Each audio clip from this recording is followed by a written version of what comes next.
Hey, what's happening? This is your host Tinto, and your episode is finally here. I would love to say I'm sorry, but I had too great a birthday weekend to feel sorry about this coming late. I normally give you at the beginning of the weekend to make your weekend, but I've shifted it 2 days forward to give you guys an awesome start to your week. So, straight into it. Guys who got me coffees, thank you so much, and here are your shout outs. First up goes to Chemistry 8. Thank you for the coffees. Chef Woody, whoa, thank you for the coffees. You went in on this one. Cindy Washe, you went in as well. Thank you so much for the generosity and great coffees. Anonymous got me some coffees. Another anonymous person got me some coffees. Somebody known as Haim A got me some pretty awesome coffees. And Ndana, wow. Thanks, man. That is literally magic. Thank you so much for your generosity. Jackie Mtoba, thank you so much for the generosity. And somebody who remains anonymous. They call themselves currently deactivated. I gotta get my tongue in the right place for that. This is the second time you've given me a bunch of coffees. Thank you so much, guys. You guys are nothing short of amazing. My birthday has been made even more special by the thought that you guys continue to give me the support that I need to keep the podcast going. If you'd like to do the same, please head over to www.buymeacoffee.com/feelingstation and feel to give as your spirit leads. Right, let's get straight into it, shall we? Is that a breakup? I think we have a situation right here on the Feeling Station. Hello? Yo, what's happening? Tinto, can you hear me? I can hear you loud and clear. Can you? Yes, I can. It looks like I lost you there for half a second, but now we're good. Okay. You know, I was saying to myself, I absolutely love the way that we connected. Yeah. It happened quick, fast, and that's how we like to do things. Chop, chop. No time wasting. We get straight into it, innit? Exactly. Strike whilst the iron's hot before I change my mind. Oh, yeah. So for those who are listening to this podcast for the first time, it touches on breakup stories that people would like to talk about with a view to give you lessons that you will learn from my guest experience. And the podcast is doing well for two main reasons. First one being, I do my best to keep my guests anonymous, which brings me to the fun bit. The name that you're going to use for the duration of this episode. Are you ready for this one? Yes, I am. So your name comes from the beautiful West African country of Ghana. Mm-hmm. And your name is actually Sewa, which is Scrwaa. Sewa. Sewa. How does that sound? It's just got a nice vibe in it, Sewa. Sewa. I like it. What does it mean? And that means beautiful and noble. Okay. Yeah. Yes. Okay. Now, the first bit of that name is a given, right? You're a beautiful woman. Mm-hmm. The noble element now is the one I want to try and touch on. Would you consider yourself a noble, truthful, honest person? Yes. And how does that translate into the episode? I think it really cements a lot of the lessons that I learned. Oh, does it? Because my nobility actually worked against me because I was too noble. I should have been a lot more selfish. Really? Mm-hmm. Yikes. I think I already like the sound of this already. A lot. And the second reason why the podcast is doing great is people learn real life lessons from the stories that are shared. So what lesson or lessons do you have for people to learn from your story? Okay, quite a bit. But I'll give you the top lessons. Yeah. The first massive one for me is, understand your childhood trauma. Really unpick, get to know yourself. Don't get married until you really have invested time in learning yourself. Know why your type is your type. And just because you're kind of getting on well in life, achieving in your career and stuff, doesn't mean that your trauma isn't still very present and influencing a lot of your decisions. Yeah. So that's lesson number one for me. Nice. Lesson number two is, go on people's behavior, not on words. Mm-hmm. Pay attention to patterns. Mm-hmm. And the third lesson is just because it feels good doesn't mean it's good for you. Ooh, I like that. Just because it feels good doesn't mean that it's good for you. Yeah. I really, really, really like that. So I'll play those lessons back. First one up, you said, understand your childhood trauma, really unpick, and don't get married until you've invested time in knowing yourself. Mm-hmm. Lesson number 2, go on people's behavior and not on words, right? Pay attention to patterns, pretty much. Mm-hmm. And then last but not least, which I really like the sound of, it says, just because it feels good doesn't mean that it's good for you. Man, that's a tough one, because I've been in a few situations where it feels good. Yeah, and it wasn't good for me, but hey, man, that feeling of goodness, though, it's a bit addictive. Yeah. Very addictive. And very, a little difficult to try and move away from. Cool. Mm-hmm. Those are pretty dope lessons. Now, what are you calling the person you're going to talk about today? Okay, so there's 2, because they feed into each other. 2 people? Yeah. Well, not at the same time, but then they kind of influence each other in terms of the how I ended up in the second situation. Okay, right. What's the first one called? The first one, I'm going to call Satan. Whoa. Yeah. Can we lose? Please, I'm going to rap. Oh my God. I'm just going to go straight to the point. Yeah, I'm going to call him Satan. I was going to ask if you could make it a bit more flowery, because Lucifer sounds like a nice, chilled, evil name. Satan. Okay. Wow. Okay, fine. We'll stick with Satan. Yeah, no, he deserves a Satan, definitely. Okay, and what's and the second person? The second person, I'm going to go with Ponzi. Ponzi. Yeah. After the infamous swindler Charles Ponzi, the Ponzi schemes. Yeah. Yeah, ne? The slick talking con man. That's the name I'm going to give him. Talk about setting the scene. This is proper intense. And I normally start the episode by saying, "Tell me about whoever." Now I'm saying, "Tell me about Satan." I mean, like, how does that? Where do we go from there? Okay, fine. So Sewa and Satan. Mm-hmm. How and where did you guys connect? Okay, so we met for the first time at a friend's wedding shower. So his sister and was hosting a wedding shower for my friend's sister. Oh yeah. So he happened to be living with his sister at the time. Mm-hmm. So I went to the wedding shower and we saw each other there. Now he's from West Africa. Mm-hmm. And there was this uncle there who was, very overbearing and saying, Satan, there's a lot of women here. Why don't you pick a wife? He didn't do that. Then his sister, Satan's sister, was like, well, if you're not going to pick a wife, I'm going to pick a wife for you. Whoa. Then she pointed at me and she said, I picked that one. So I was so embarrassed. I just was like, this is not for me. This party is not for me. So I left. I mean, were they joking when they were saying that, or they were quite serious? I don't know. It just felt very awkward. I think maybe they were joking because he was 4 years older than me. I was, 27 at the time. Mm-hmm. So for a West African man in his early 30s, the expectation to get married, is already there. Yeah. So I left. A year later, my friend met him at a party, and then he said to my friend, "Oh, I really liked your friend. Can I have your number?" She gave him my number. Then we connected. He called me. Then we went on a date. Were you upset that your friend gave your number? Because I know nowadays people are so touchy about phone numbers. How did you feel about your friend giving out your number? I think then I wasn't that bothered. I was young. I was, open to dating, a lot more carefree. And that will show in my story that I just went on vibes. I didn't really think things through. Yeah.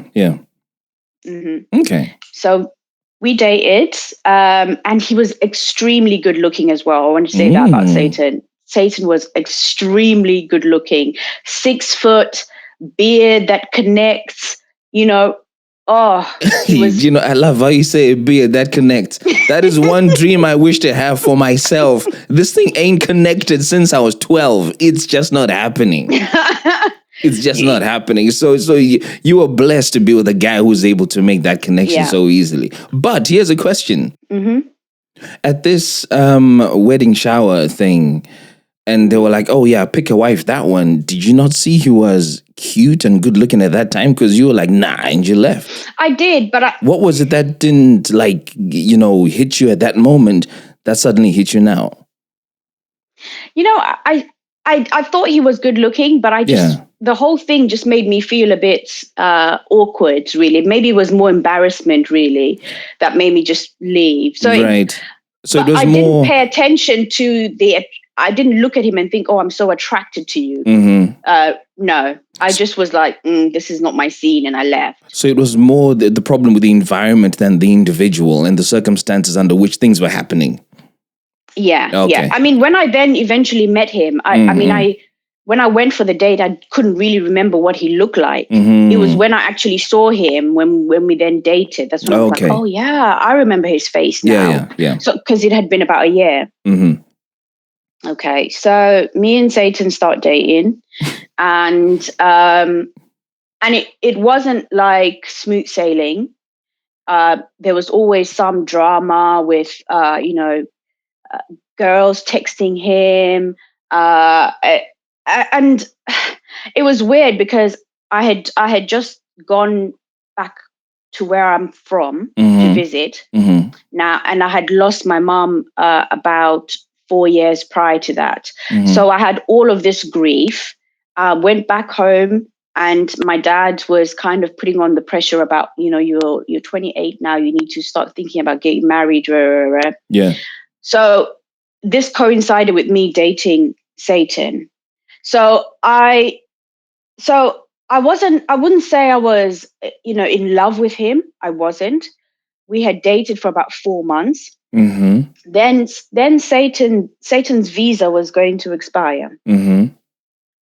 And this is where the nobility comes in and the naivety comes in, because Satan then was eager to kind of pin me down and let's get married, Is this because it would help sort out his visa situation? Yes, okay. Yes. So at the time I had all this grief, quite low self-esteem, I think, with hindsight, because a lot of the relationships I'd had before, men had always kind of cheated and not treated me well. So this was the first man who kind of really was like, I want to spend the rest of my life with you, Sewa. Yeah. So I agreed. So we had like a shotgun wedding that nobody knew about. So hold up a sec. What did you agree to? To becoming his girlfriend, to becoming his wife, what was the plan here? The plan was to get married and live happily ever after. That was the plan.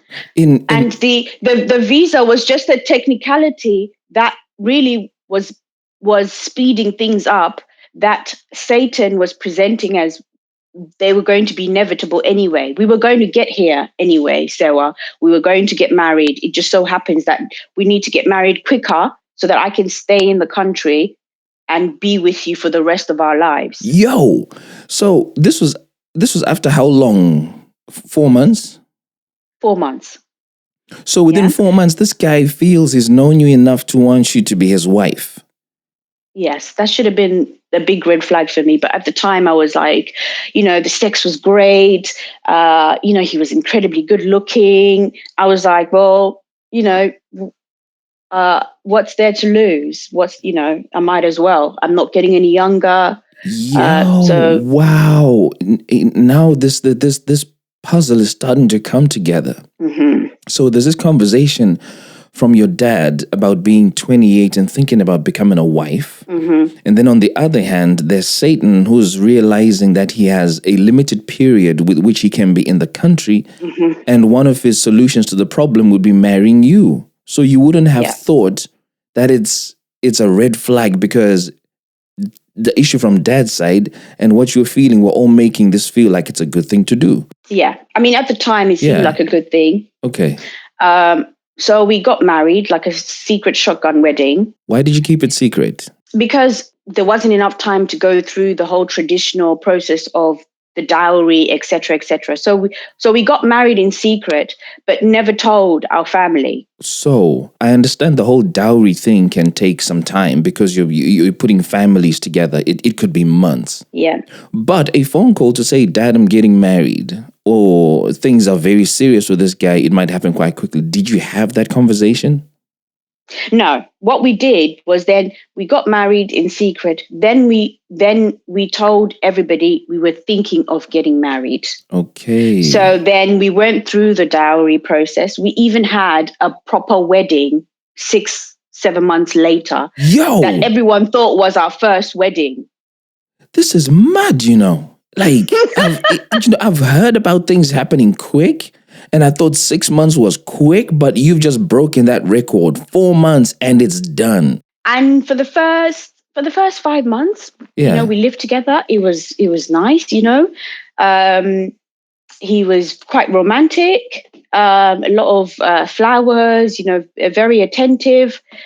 Then things started to get problematic towards the second wedding. So all of his family from West Africa had flown in for our wedding. And his mum was staying with us at the time. It was about a week before the ceremony. What vibes were you getting from the mum? Oh, she was horrible. From day one? She was horrible. From day one, she was horrible. I think she didn't like that I wasn't from the country that they were from. So when we say horrible, what sort of stuff was she doing? Okay. She would literally treat me like a slave. So she would shout my name like, Sarah, get me this, or wake me up, or just, she really made my life difficult, or make a huge mess and then expect me to clean it, or say things like, this is my son's house, I can do what I want. She was horrible to me. She was horrible. Was it her son's house, for real? No, and this is the thing. Satan moved in with me. Mad thing. Yeah. So someone is treating you like a piece of dirt. And I'm guessing out of respect and because the way you were raised, you decided to take a step back and not tell her that, this is actually my place, not your son's. Exactly. That must have been really difficult for you biting your tongue.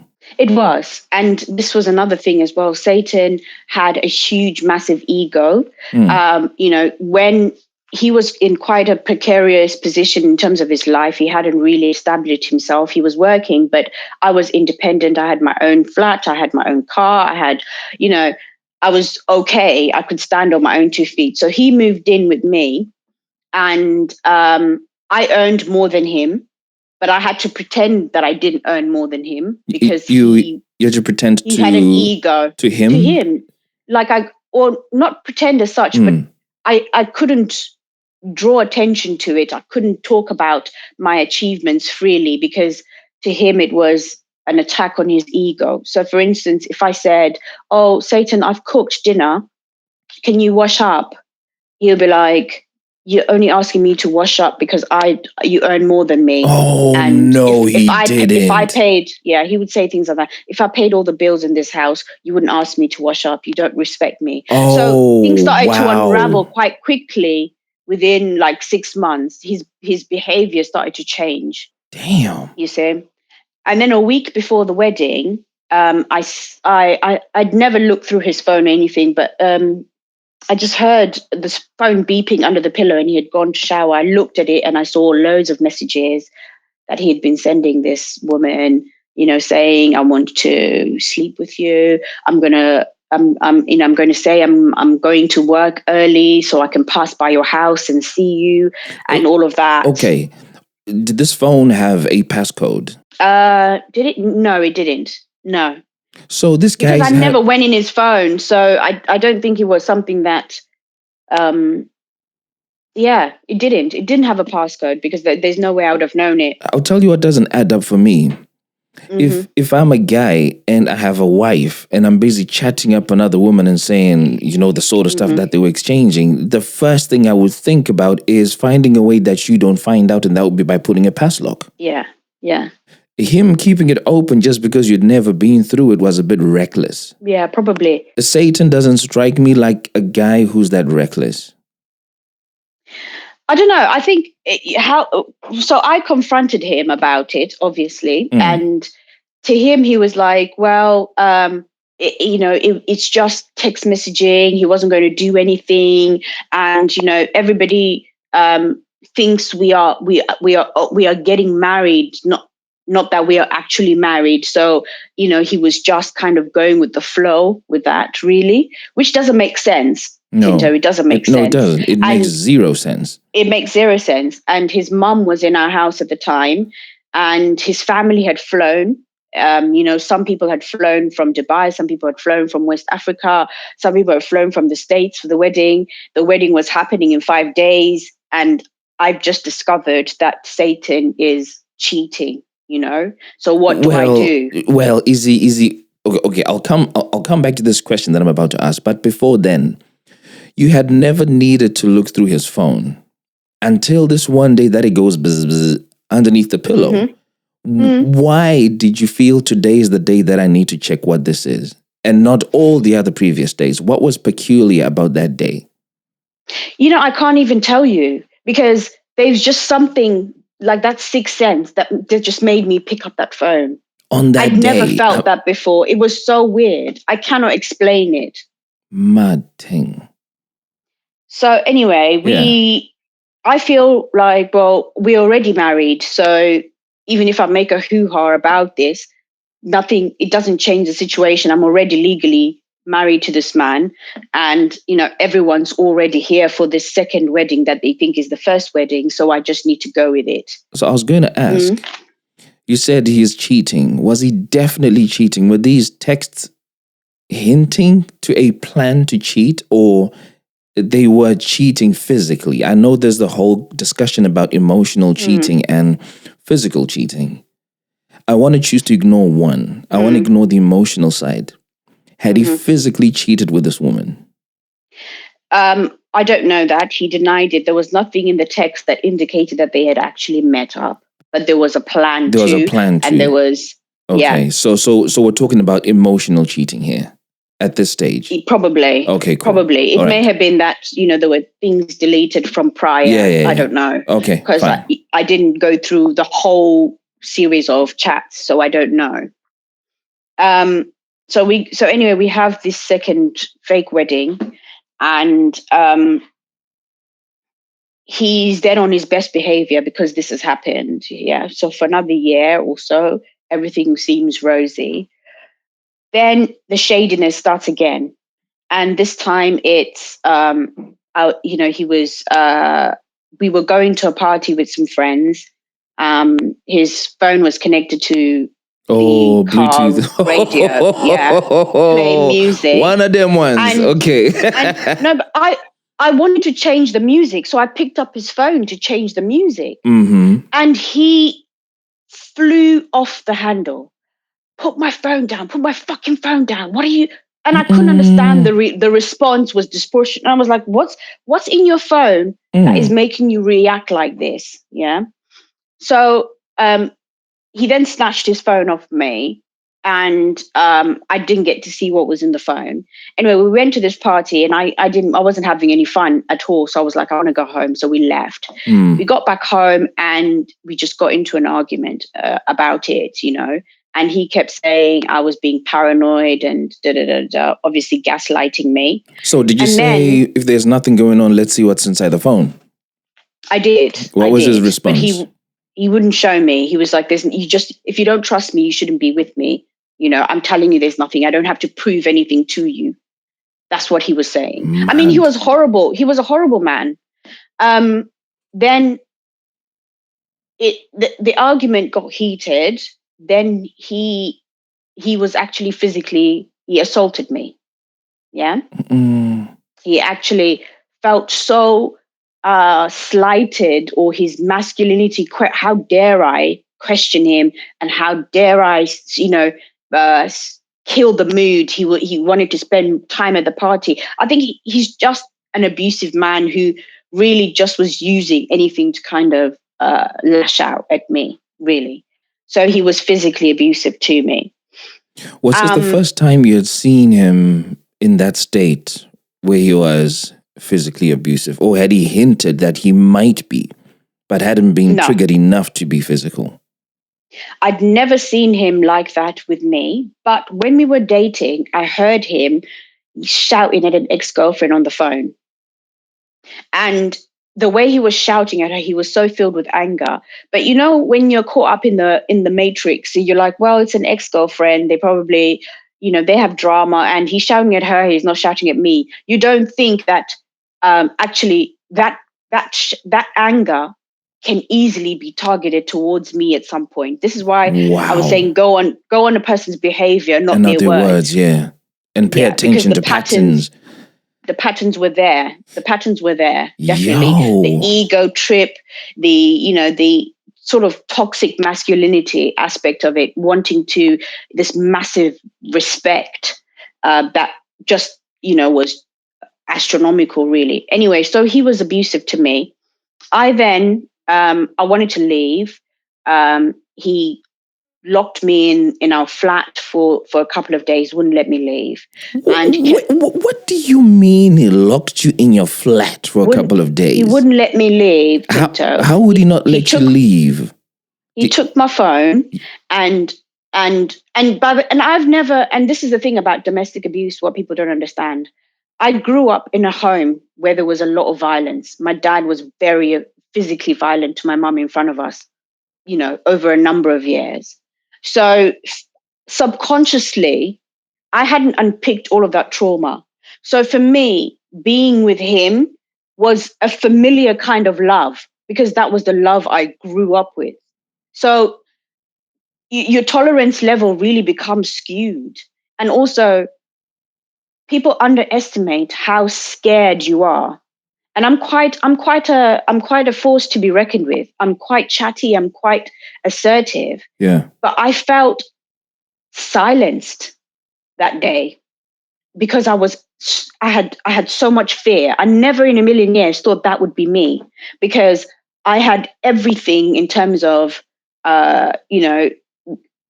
what everybody would deem a very successful, independent Black woman. I never in a million years thought that would be me. So there's shame in it. There's, confusion. There's fear, because in one hand, you want help from people, but on the other hand, you don't want the judgment. You don't know what people are going to say. So, and he's also, like, abusers are very skilled and manipulative. Yeah. So now he's switched the charm on and he's begging me, please don't tell anyone. I'm so sorry. Please, please. I don't know. I'll do anything to make this up.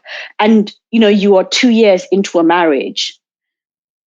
Do you see what I mean? So I felt trapped. Trapped. So on day 2, he had to go to work. And I said I was starting work later. So he left. I managed to. Just on that whole thing, I mean, you really startled me when you said that you were locked out. Is this out of your own apartment? Are you guys still living at the property that's yours? Not locked out, locked in. I wanted to go and get help. Yeah, it's in the flat that was mine. Yeah. So and you said he had your phone. Yeah, because he didn't want me to contact anybody to ask for help, to say this is what's happened, because he knew that's likely what was going to happen. I was going to either call the police or call somebody in his family or somebody. And that embarrassment was something he didn't want to have to deal with, because he was so invested. Like, people outside our home, our marriage, would never believe that this is the person that he was, because he's such a quiet, timid man outside. Man, they say it's always the quiet ones, don't they? Yeah. Yeah. Did he demand that he get access to your phone whilst he had it, or he just wanted to have it on him? He just wanted to have it, so that he would stop me from being able to call. I mean, by day 2, he probably thought, oh, she's calm now. She's not going to call anybody. Things are smoothed over. So he left me with my phone and he left and he went to work. And then I went to his sister's house, and his mum was still in the country, or she'd come to visit or something. She was staying at the sister's. So I went to the sister's house, his older sister, and I said, this is what happened. And I'm not standing for this. This is not something I ever want in a marriage, etc. They know, I explained my background, etc. They knew about that. His mother was like, my son is very gentle. What did you do to him to make him do that? So she turned it on me and blamed me. I must have provoked him because he would never do anything like that. His sister was very supportive. But again, they were invested in kind of keeping it quiet because, the family were invested in what people would say. So she also joined leagues with him to beg me to stay. So I stayed. And, we had about 3 months of 3 to 6 months of, good behavior, wonderful behavior. Then what he would do now was he would totter on the edge of abusive behavior because he knew now he couldn't be physically abusive to me because then, his family would know again and then they'll be like, what is wrong with you? So he would just intimidate and scare me or threaten violence or throw something, just to instill that fear in me. And it could be anything. Tinto, and I tell you, I eventually filed for a divorce, but if somebody was to ask me, what did Satan like or not like? I can't answer that question because it can be anything that could piss Satan off. Absolutely anything that could set him off. It could be the way I looked at him, the way I didn't look at him, the way I said it, or the way I should have said something. So there's nothing I was literally walking on eggshells. There's nothing you could do or say that would be right because it was potentially wrong. Yeah. Yo. But I was caught up in, and then at the time we're now trying to, don't ask me why, but we were trying to have a baby. Yeah. Because that in the back of my mind, that would magically solve things. I don't know. But thankfully it was a lot more complicated for me. So I had to go through fertility treatments and etc., which I kind of abandoned halfway because I was like, this is not worth it. By this time we had moved, we bought a house and we had moved and when you say we had bought a house, house purchases require a deposit. Yes. Who raised the deposit? Both of you? I paid 70% of the deposit. He paid about 30%. So you're still pretty much the breadwinner, even up until this point. Yeah, I am. I literally parented. It was like I was parenting Satan, but and I was stuck in that mode because I was trying too hard to make things work. But in that, I was enabling bad behavior. And he also resented me because I was doing better than him and I could manage things financially. Because by then I'd started a business that was successful. So, okay, there's a way that a man can look at that. A man can look at that as incentive for him to do better and to do more, to not only match what you're doing, but potentially push himself even harder to do more. Mm-hmm. So none of this got him to try and feel that way? No. None of your achievements and accomplishments? No. No? I would try and encourage him, like, let's do this together. How about this business venture? But Satan would complain, about him not earning enough money, but not have the impetus to do anything about it. He could spend 8 hours playing on the PlayStation a day, on a weekend, but not think about, actually, that's time I could use to think about how I can make things different for myself in my career or whatever. Satan didn't think like that. What was his circle of friends like? Were they all reasonably unsuccessful, in quotes, men? Undriven guys who didn't really want to do better? They were all they all had jobs, but there was nothing perhaps aspirational. I think a lot of them as well, being in a Western country was the achievement. Okay. Do you see what I mean? Yeah. So they'd already peaked. So there wasn't any need to kind of do better or do more. So that's how Satan was as well. And I mean, if it was even looking for a better job, I would hunt for a job for him, and I would say, apply for that job, apply for Yeah. that job. Yeah. I would write the application form. I literally parented him, but in the same breath, he resented me because of that. So for someone who resented you for all of this, you were doing a lot, and I'm trying to move away from the part that you were trying to have a child with somebody who's held you hostage, and who's clearly abusing you emotionally and at some point physically. How would a baby have solved this in your mind? How did it play out? I think I had this idea of, hoops I needed to jump through by a certain age. And they were fixed in my mind for a while. And I didn't really stop to think about nothing is permanent, Sewa. Nothing is permanent. You can always rewind, you can always start afresh. I think I didn't have that. Thinking then. And also, my although my father wanted me to get married at a certain age, by a certain age, he wasn't happy that I had gotten married to somebody from West Africa. He thought they were all fraudsters, and and I didn't have the greatest relationship with my father. So I felt almost like, if then this didn't work out, my father would be like, I told you so. There was a lot of shame. I was telling myself all these stories in my mind that really I should have just let go of seeking people's approval and doing things out of obligation. I did a lot out of obligation, not because I really wanted to, but I felt obliged to. You know what is really messed up? So your dad didn't approve.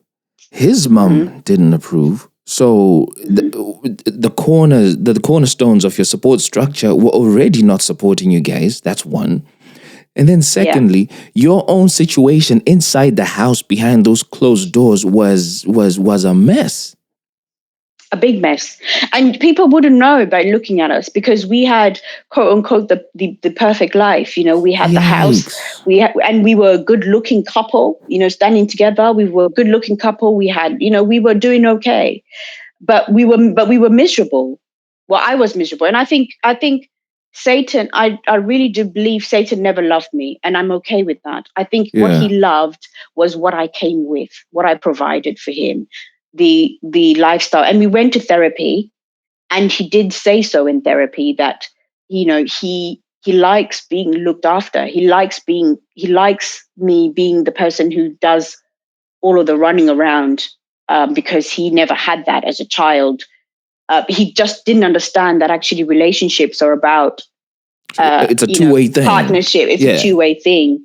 But but he also had a lot of sort of trauma in his own background as well.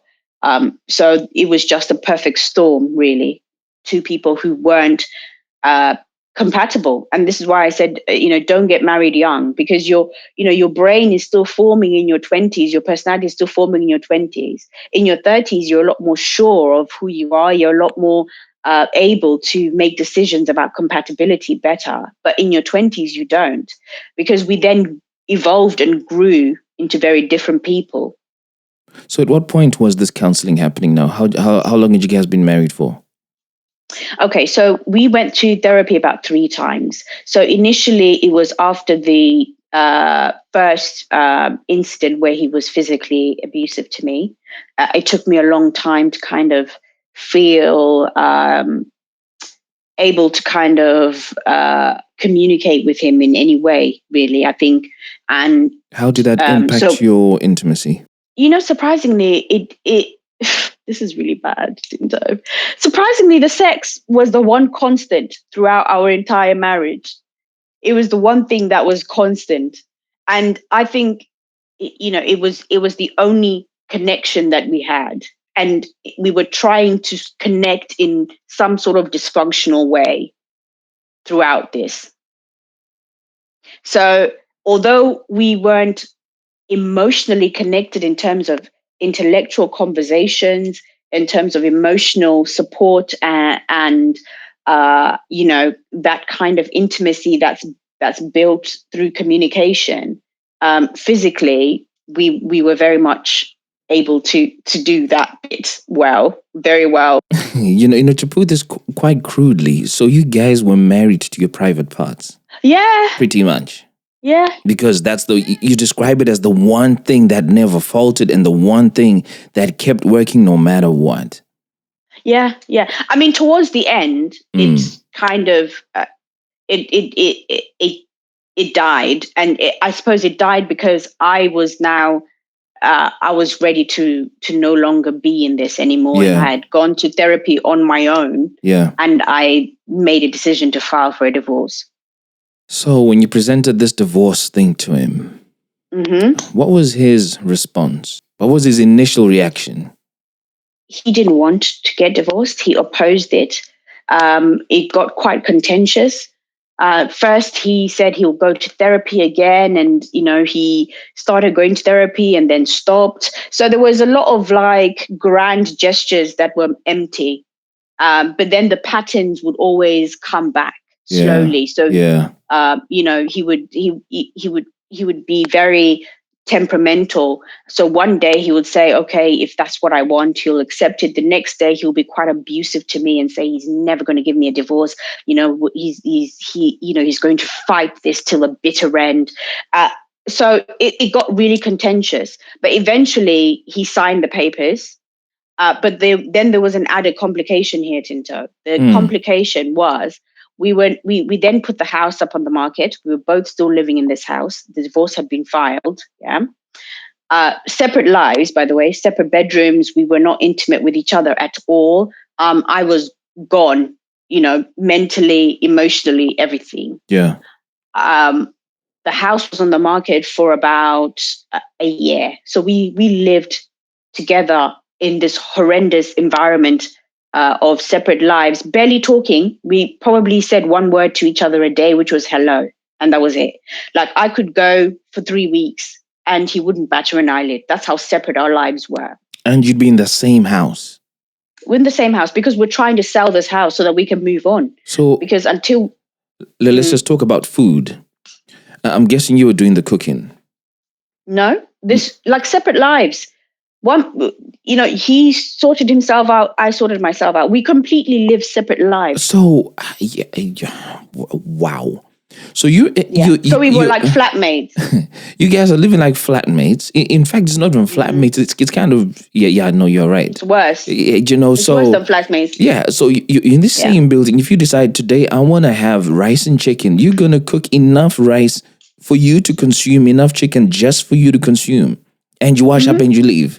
And he would do the same. If you wanted to make Indomie for himself, he would make it just wow.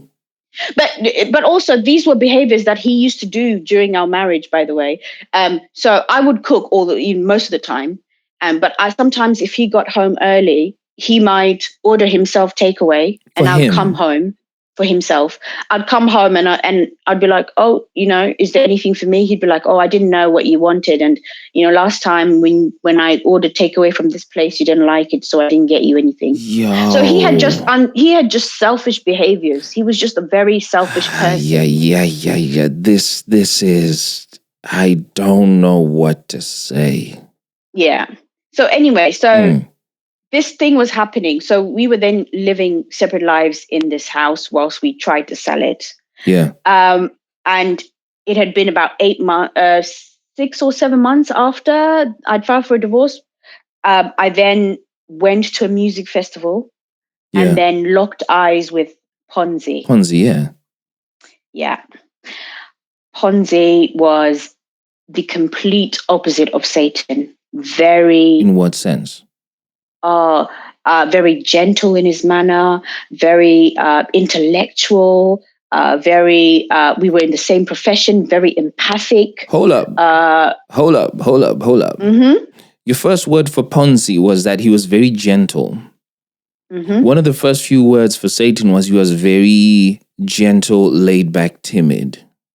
So he attracted to that calm personality, but that was a mask in Satan's case. That was a mask in Satan's didn't case, didn't this scare you a little bit to say this guy might be nice but could be masking something as well?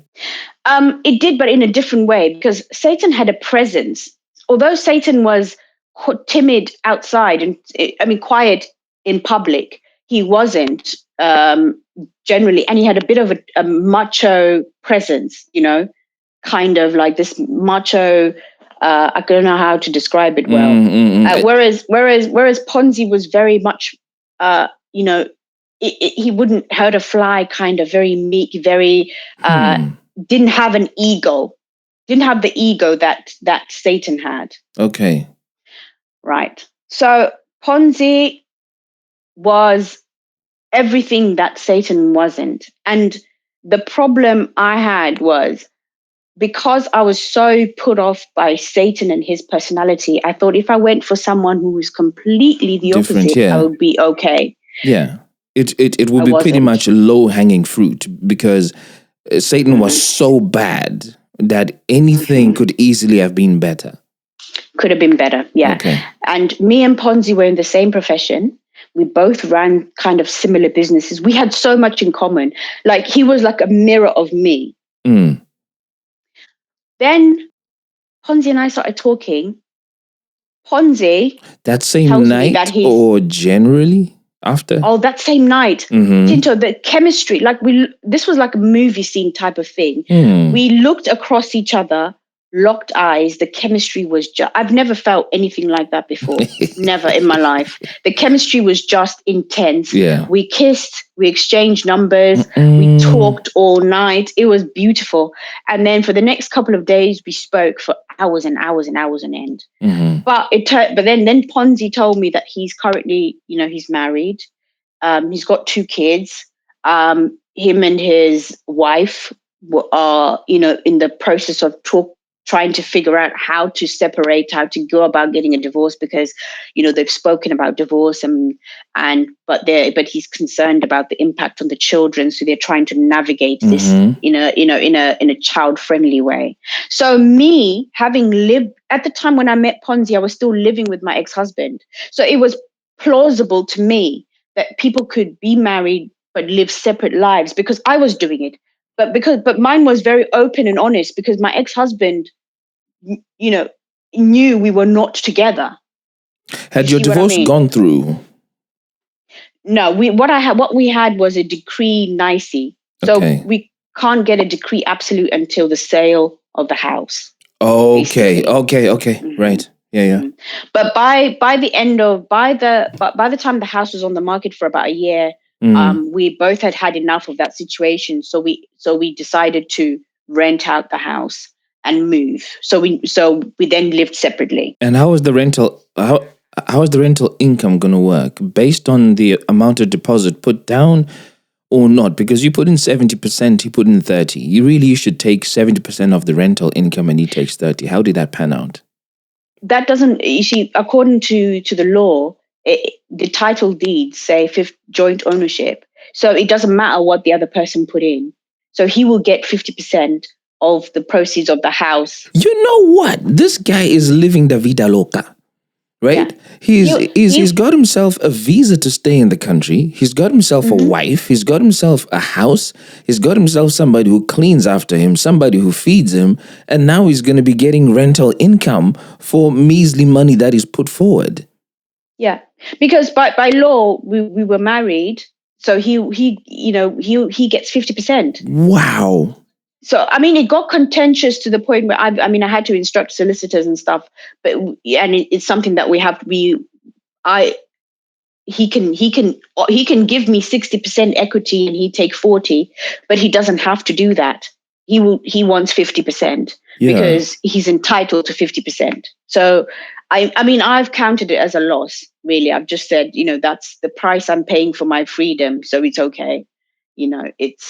It's a lesson learned. Mad, yeah. But because I had I'd lived in the same house as my ex-husband, and lived very separate lives. Yeah. I believed Ponzi because his situation could be plausible, because I had lived that. I had lived separate lives with the person I was married to. But Ponzi turned out to be just a person who was just cheating on his wife, basically. And, I was the other woman for for a few months until it all started to unravel. The depths of the situation in terms of he wasn't actually actively trying to get a divorce. I found out that his wife actually had a pregnancy and lost the baby, and then he took her on holiday. So how did you find all of this out?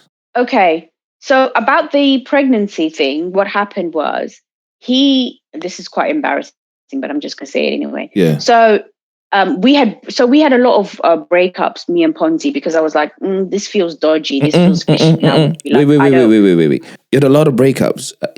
And then you said you were together for a few months. Exactly how many months were you guys together for you to have so many breakups? So we dated from August to about on and off for about 11 months. Yo! Yeah, on and off for about 11 months. And so, yeah. Oh my gosh. So it was bad. It was bad. This is why I said that being with Satan really left me very vulnerable, because Ponzi was very slick and very gentle in his way. So in his gentleness, it almost pulled the wool over my eyes, because I was on the lookout for this very overtly abusive behavior. Yeah. But Ponzi's red flags were very different. His red flags were about, him not being, like him being vague about time frames, him being vague about things. So how I found out about the wife being pregnant was we had broken up. And this is the thing, Ponzi didn't like it when we broke up, because we had a good time. But I also think, most times with people in situations like that, they're looking for, they'll miss that bit of excitement. Their life becomes very dull and boring when you're no longer on the scene. For a lot of men, is to test whether they still have it within them to be that charming guy who can scoop a good-looking woman. Yeah. So we had broken up.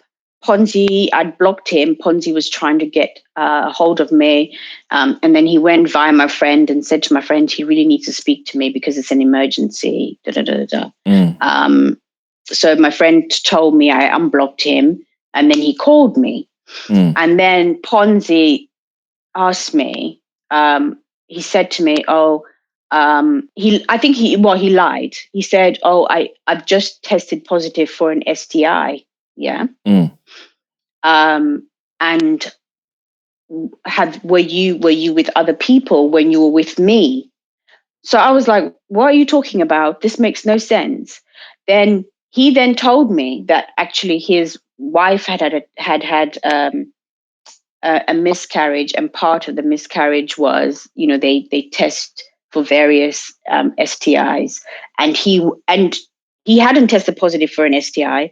He was worried that she would test positive for an STI because he had sex with somebody else. Yeah. So he was now just trying to get access to me by creating this lie. Yeah. Wow. So I then got into a panic, into a frenzy, because I was like, what's happening? Do I need to get tested? What's happening? So I'm rushing to a private medical facility to get tested in the middle of the night, because this really floored me. Anyway, so we then didn't speak for about 3 months. Then Ponzi got back in touch. And by that time, he was then saying, he'd been to therapy, and he's actually feels like he's ready to have those serious discussions with his wife and really end things and really be with me. Then we got back together again. And then Ponzi's wife found out about us. She must have been going through his phone or was suspicious or something. And in that is when he then told me that they had this big argument about it, and the children heard, and he really wants to make it up to the children. So he's taking the whole family on a family holiday because it's been a very stressful time for all of them. And that was when I said, okay, this is it for me. And I ended it. And that was about a year ago now. So, I had to go back to therapy because I realized that I had a lot of abandonment issues from my own childhood. So, my father growing up was very inconsistent. So inconsistent men to me is familiar. So that inconsistency doesn't feel awkward because my inner child recognizes it. Yeah. So I had to really look back and start to reflect on myself and my own vulnerabilities. And I realized, to be happy, I need to let go of, approval from family, approval from people. I just need to do what makes me happy. But you see, that's a very difficult thing to do, especially when trauma comes in. I really like how your first lesson plays out in this. It goes, understand your childhood trauma and really unpick, and don't get married until you've invested time in knowing yourself, know who you are, know your type. It wouldn't have been easy for you to know what your type was because you weren't in tune with the fact that you're suffering from childhood trauma. Yeah, it wouldn't. But I can now see that my type was because of what I was exposed to. My type, was the inconsistent, the kind of aggressive person, or either emotionally available, because Ponzi was very much emotionally available to me. In a way that Satan wasn't. But he was physically not present because he was married, whereas Satan was present but emotionally unavailable. Damn. So you were kind of getting the best of one thing from one person and the best of another thing from another. Exactly. But they were both, they both felt good in different ways, because with Satan, definitely, the sex felt good, but that entire, we were married for 7 years. That entire marriage wasn't good for me. Whereas Ponzi, the emotional connection that was missing from my marriage with Satan was very much there. I very much felt like he was my soulmate in terms of how we got on, our outlook, our discussions, our connection. But being with him triggered all of these abandonment issues, because he would, we would have an amazing time, but he had to go home and be with his wife and children. So it reinforces that whole "you're not good enough" kind of pattern of thinking that Satan constantly made me feel like. I really like how this has hit home. It's such a complete story, and it ties into the lesson so well. And one of the questions that I need to ask, but before we close this out, is when you were with Ponzi, knowing that he was married and you were pretty much divorced, except that you're waiting for a transaction to occur for it to be written as a divorce, complete divorce on paper. How did you see us? Did you feel like you were helping him cheat on his wife? Because as far as he's concerned, he is left with having the conversation to say this is not working, which will then trigger the process to get divorced. So he's still very married. Yeah, he's still very married. But you were okay doing that or not okay? I was very conflicted because as a woman, I felt bad. I felt guilty. And this is the thing. It felt so good being with him that I would talk myself into I would almost not like to connect with the feelings of guilt, because my own father was very promiscuous. So I can even understand it from my mother's perspective, that she had to deal with a promiscuous husband, and there I was, the other woman. So I would tell myself, well, I'm not the one who's married to his wife. Wow. It's not my responsibility to think about that. And it really, I really became something I don't like. Is this because you became really bad? Is it because you became addicted to the good feeling that he would give you? Yeah. So he would give you that state of euphoria that you didn't want to let go because you knew it's something you haven't had in the past 7 years. Yeah, absolutely. And as much as Ponzi was a dickhead. Can I say that? Sorry. Yeah. He was a con man in that he finessed me and made it seem like he was on the precipice of a divorce when he wasn't. When we were very compatible in terms of our personalities, extremely compatible. Yeah. Whereas I never felt that with Satan. With Satan, there was a physical attraction and then a situation that just snowballed into a marriage, really. Damn. Yeah, this has been some, there's a whole lot more I'd love to unpick. But looking at where our time is, I almost feel as if we were due to have another session somewhere. Because, I have a lot of stuff to unpack.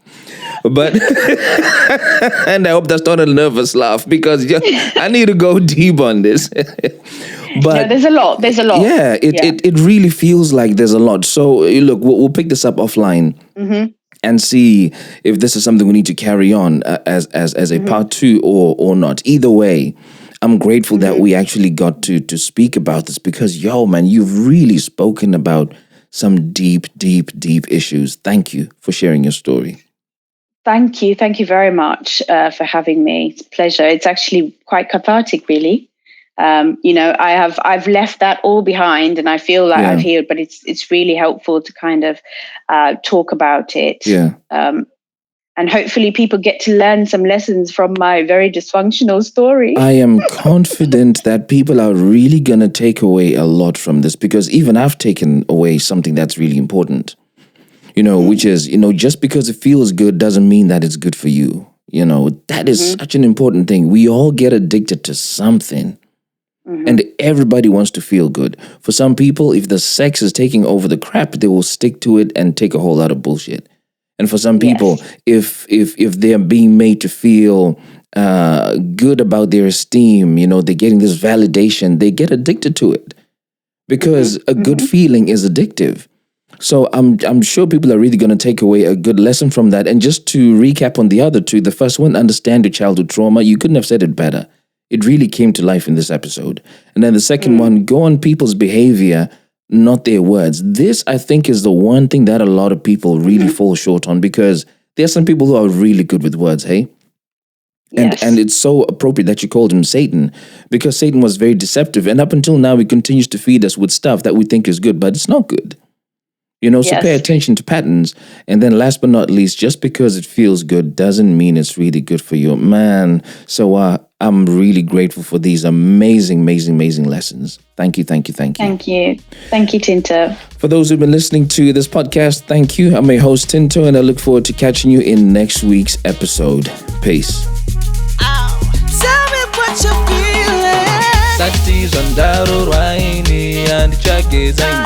Tell me what you're feeling. Now that it's over. Let me talk about my